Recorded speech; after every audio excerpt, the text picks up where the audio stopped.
Hello guys, magluluto ako ng ginataang crab.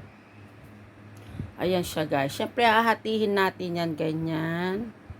Yan. Tapos, siyempre lalagyan ko din siya ng pork. Ito, sliced pork. And then, sibuyas. Siyempre garlic and siyempre ito. And then, ay yung chili then, ginger and this one. I know have like a sitaw and talong and ampalaya, but I will not put that because my kids they not like that, so only I put this one. Yan. Yan lang guys ang sangkap ko. So let's start. So mag-uumpisa po ako sa ginger. Yan.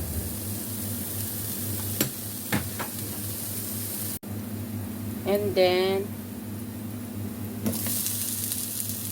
ayan. Onion.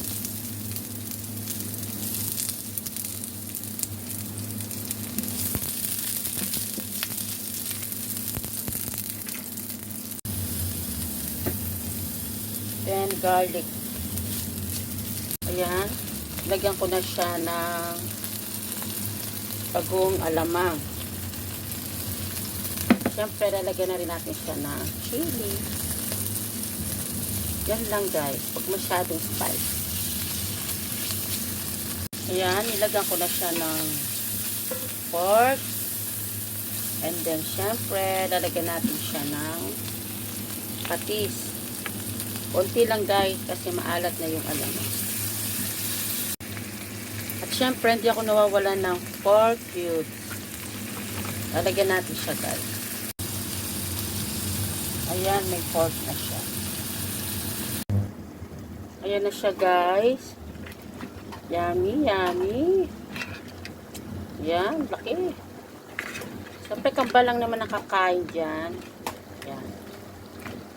Tapos, okay na siya. Lalagyan ko na siya ng kalabasa.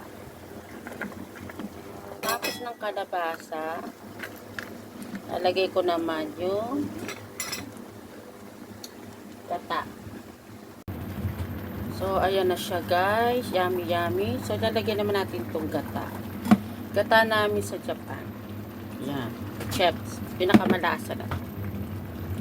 Itong gatang to, siyang ginagawa kong latik. Yan. Tapos lalagyan ko pa siya ng yung is coconut milk. So lalagyan ko pa siya. Ito guys, lalagyan naman natin siya ng coconut cream. Yan. Lalagyan na siya guys. So hahaluin lang natin ng konti. Okay.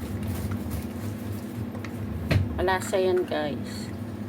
Siyempre, yung binili nating crab is masarap. Tayo na lang natin siyang. Ito na guys. Luto na. Meron tayong fried salmon.